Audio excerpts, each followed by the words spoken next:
দেড় দশকে আর্থিক খাতে লুটপাট ও অর্থ পাচারকারীদের বিরুদ্ধে কঠোর ব্যবস্থা নেওয়া হবে বলে জানিয়েছেন এনবিআর চেয়ারম্যান আব্দুর রহমান খান।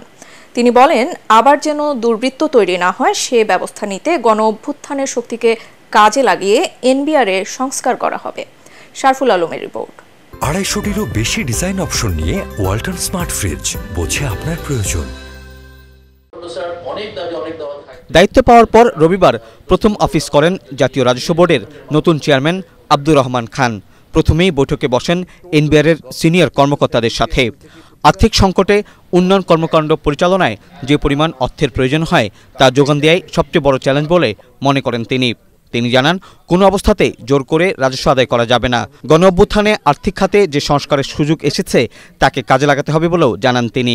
আমরা যে গণ অভ্যুত্থানের যে স্পিরিটটা আমাদের বৈষম্য বিরোধী এবং দুর্নীতিমুক্ত, এই জায়গাটা আমাদেরকে ধারণ করতে হবে আগাগোড়াই। এবং তাদেরকে খুব স্ট্রং মেসেজ দেওয়া হয়েছে, যদি তারা নিজেদেরকে পরিবর্তন করতে না পারে, তাদের যে ধরনের মেন্টালিটি, এখান থেকে তারা বের হয়ে না আসতে পারে, তাহলে তারা থাকবে না।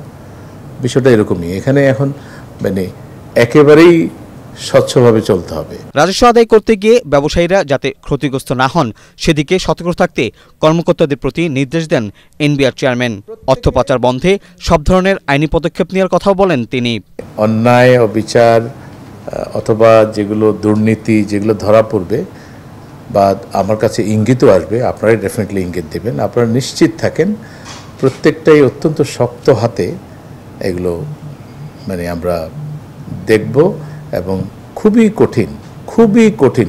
কঠোর সিদ্ধান্ত নেব।